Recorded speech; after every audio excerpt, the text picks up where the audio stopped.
What's up everyone, and welcome back to the MMA Zone. Today, let's get started with MMA community goes off on UFC for rankings. Heading into UFC 300, Justin Gaethje was arguably already the number one contender at lightweight. However, with himself, Charles Oliveira, and Arman Tsarukyan all within reach of a title shot, Gaethje's path to another crack at the title ran through Max Holloway at UFC 300. In the wake of Holloway's jaw-dropping win, many fans were stunned to learn that when the UFC updated rankings came out this week, Holloway was ranked 9th despite being a top-ranked contender. At the same time, Gaethje dropped to 3rd in the UFC's official lightweight rankings after previously being ranked 2nd. Fans were quick to weigh in on the situation, with one writing, "How is Justin above Max? Max just smoked him."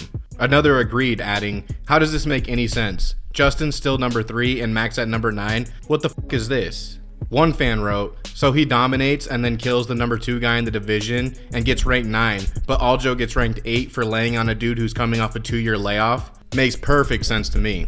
Given his performance against an arguable title contender like Gaethje, many were surprised by Holloway landing outside of the top 5, with one member of the MMA community writing, "He should be top 5 lightweight with that performance over high ranked like Justin." Another wrote, "How you number 9 after beating up 2 who was definitely getting a title shot with a win?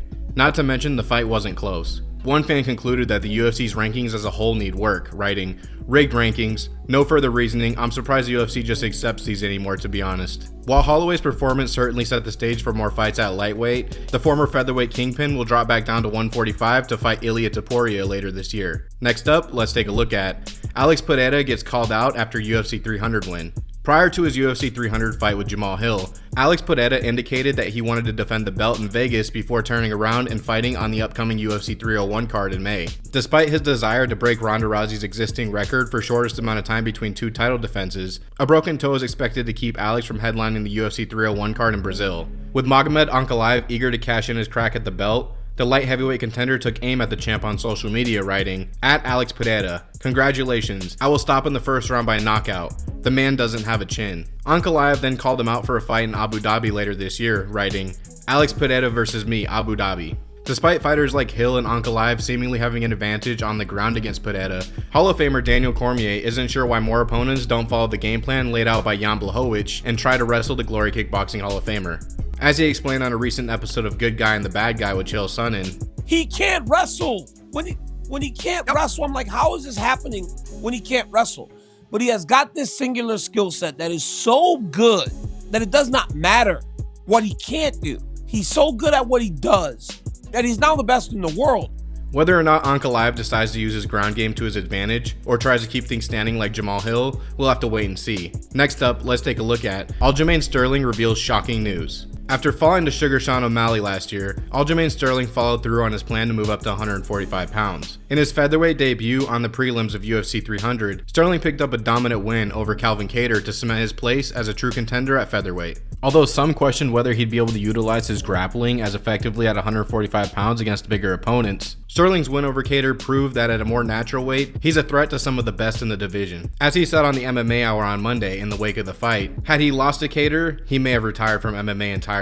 Fight day in the back room is when I really started to second guess a lot of everything. I was just like having doubt of like, man, if this doesn't go well, I don't know where I go from here. Do I continue to keep fighting or do I just call it quits kind of a thing? And those are real thoughts I had because I was like, at the end of the day, I'm not just trying to just collect a check. There's so many guys that stick around just to do that.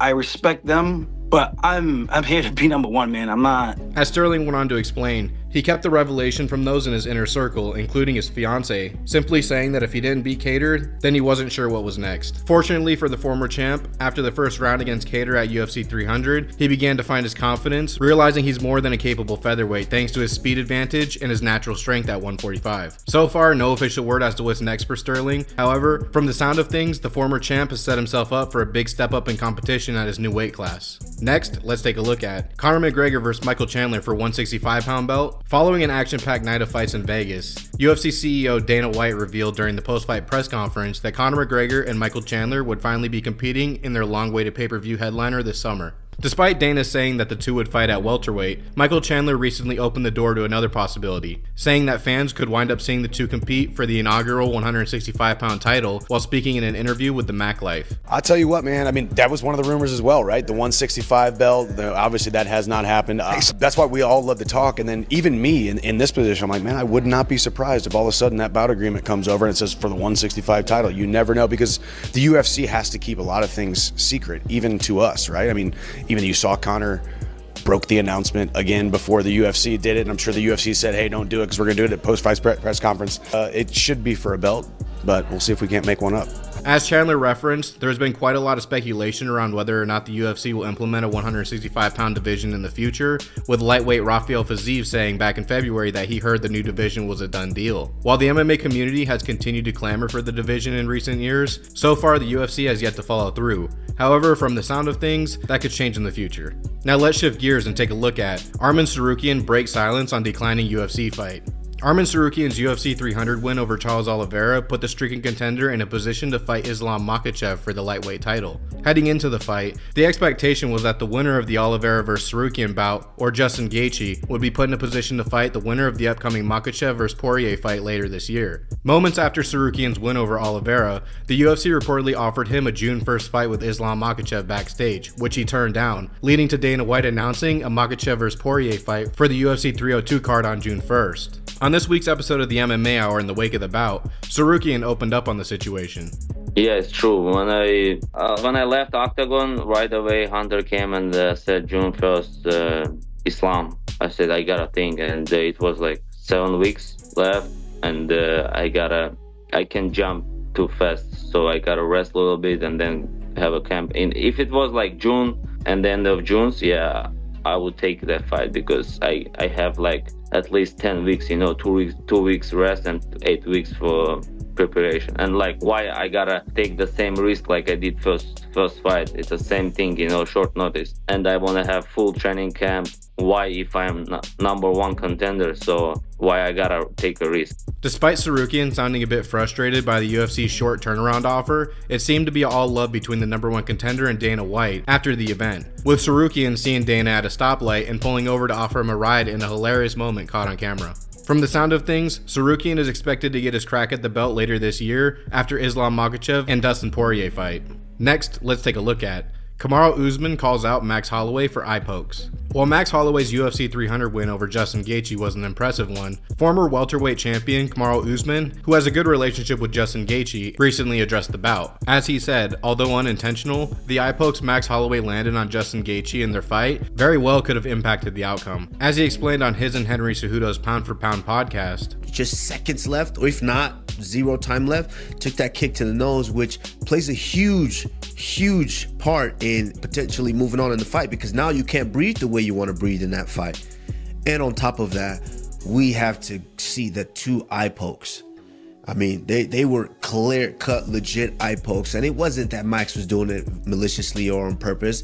They happened, and these are the type of things that can alter the outcome of a fight. The situation, of course, comes on the heels of the UFC announcing a new glove design that will be used starting at UFC 302 on June 1st. Despite the design, the UFC notably didn't implement a curved glove design, like the one developed by Trevor Whitman that would minimize eye pokes. Next, let's take a look at Cody Garbrandt reveals sad news. After stringing together back-to-back wins last year, Cody Garbrandt collided with former lightweight kingpin Deiveson Figueiredo at UFC 300 in the opening bout of the night. Figueiredo's grappling proved to be the difference maker in the fight, as he racked up 3.5 minutes of control time in the second round alone before locking up a rear naked choke that ended the fight. In the wake of the bout, Garbrandt revealed that he experienced vertigo in the fight, which hindered his ability to perform at his best. In a post on social media, Garbrandt broke his silence on the loss and the vertigo, writing, "I felt great in my fight. Until I started experiencing vertigo, I couldn't control the spitting once it was to the ground. Hats off to Davidson and his camp. I ended up going to the hospital where I was still experiencing vertigo and throwing up until 4 a.m. I'll get this corrected. I've dealt with vertigo since 2012. It wasn't my night, but I love doing what I do. I'll be back in there before the year is up." While Cody didn't indicate who he would like to return to action against later this year, the former champ will look to get his vertigo problems taken care of. As he indicated in a follow-up, he went to Mayo Clinic in 2021 as a result of his vertigo problems. However, so far, he struggled to get any lasting relief. Bo Nickal sends a warning to Khamzat Chimaev and predicts how a fight between the two would go. Nickal believes that he would ragdoll and take control of Khamzat, especially if the UFC books it as a 5-round fight. Here's what Bo Nickal had to say. I think I'd do very similarly to him what I did to this last guy. Take him down, ragdoll him, throw him around. He's not a big 85er. He gets tired. So, is his first round going to be a little better, more competitive? Probably, but if that fight's 5 rounds, I don't think he makes it 5 rounds, if we're being honest. And that's to me, kind of a general assessment. Will it be tough at the beginning? Is he going to come at me? Absolutely, but I don't think he's going to be able to really hurt me or do anything that inflicts so much damage that I'm not going to be able to just widen the gap on him as the fight continues. One fan said, "Yeah, the levels is Dana White privilege."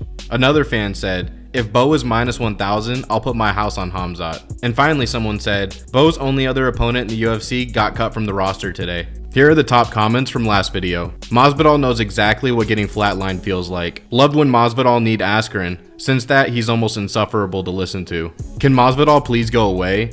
This guy needs to stay retired and stop running his mouth. I think Justin should wait to see what happens with Dustin versus Islam. If Dustin loses, most likely he will, they should have their third fight and both ride off into the sunset as two absolute legends of the sport.